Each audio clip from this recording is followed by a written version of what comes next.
कलियुगे सत्यपूजा फलप्रदा केचित् कालं वतिष्ठन्ति सत्यमेव मीशं तमेव हि सत्यनारायणं केचित् सत्यदेवं तथा परे नानारूपधरो भूत्वा सर्वेषां विश्वप्रदः भविष्यति खलु विष्णुः सत्यरूपी सनातनः य इदं पठते नित्यं शृणोति मनसत्तमाः तस्य न सन्ति पापानि सत्यदेवोत्प्रसादतः। इस प्रकार से सूत जी कहते हैं, हे विप्रों, मैंने सत्यनारायण के व्रत को आप लोगों से कहा, जिसके करने से मनुष्य सब दुखों से छूट जाता है। विशेषकर सत्यदेव की पूजा कली काल में फल देने वाली है। उन्हीं को कोई काल, कोई सत्य, कोई परमेश्वर, कोई सत्यनारायण और कोई सत्यदेव कहेंगे। सत्य रूपी विष्णु सनातन कली युग में अनेक रूप धारण कर सबको वांछित फल देने वाले होंगे।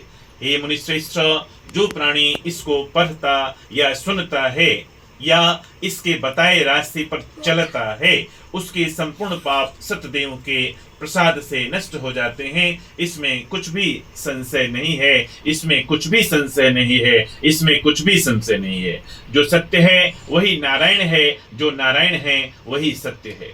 एक विद्यार्थी के लिए सत्य यही हो सकता है कि वह मन लगाकर पढ़ाई करे। एक डॉक्टर के लिए सत्य यही हो सकता है कि वह मन लगाकर अपने मरीज का इलाज करें। एक गार्जियन का कर्तव्य यही हो सकता है कि अपने बाल बच्चों को पढ़ाई लिखाई के साथ साथ संस्कारवान बनाए। बाल बच्चों का यही कर्तव्य हो सकता है कि अपने गार्जियन का आज्ञाकारी संतान बने। यानी कि अपने अपने कर्तव्य का सही से निर्वहन अगर कर रहे हैं, मतलब हम सत्य का रास्ता चुन रहे हैं। सत्य वही है जिससे किसी को नुकसान नहीं हो, और असत्य वही है जिससे अपना नुकसान हो, अपने परिवार का नुकसान हो और अपने समाज का नुकसान हो। उसे असत्य कहते हैं, उसे बुराई कहते हैं। सत्य कहते हैं जिससे अपना फायदा हो, अपने परिवार का फायदा हो, अपने समाज का भी फायदा हो।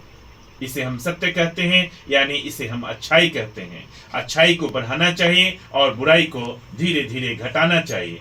मतलब हम सत्य का पूजा कर रहे हैं। अगर हम सत्य की शरण में हैं, यानी सत्य नारायण भगवान की कृपा हम पर अवश्य बरसेगी। इस प्रकार से विभिन्न कहानियों के माध्यम से भगवान विष्णु नारद जी से वार्तालाप करते हुए यह समझाते हैं। विभिन्न कहानियों के माध्यम से लकड़हारा की कहानी, गरीब ब्राह्मण की कहानी, बनिया की कहानी, राजा की कहानी, ग्वाल बालों की कहानी के माध्यम से यह समझाने का प्रयास करते हैं कि देखो, सत्य का रास्ता जिसने चुना उसके साथ अच्छाई हुआ, और जो असत्य का रास्ता चुना उसके साथ बुराई हुआ। इसलिए हम सबको भी अच्छाई का रास्ता ही चुनना चाहिए, सत्य का रास्ता चुनना चाहिए। इस प्रकार से भगवान श्री सत्यनारायण हम पर अति प्रसन्न होंगे। इति श्री स्कंद पुराणे देवाखंडे श्री सत्यनारायण व्रत कथायां 7वां अध्यायः।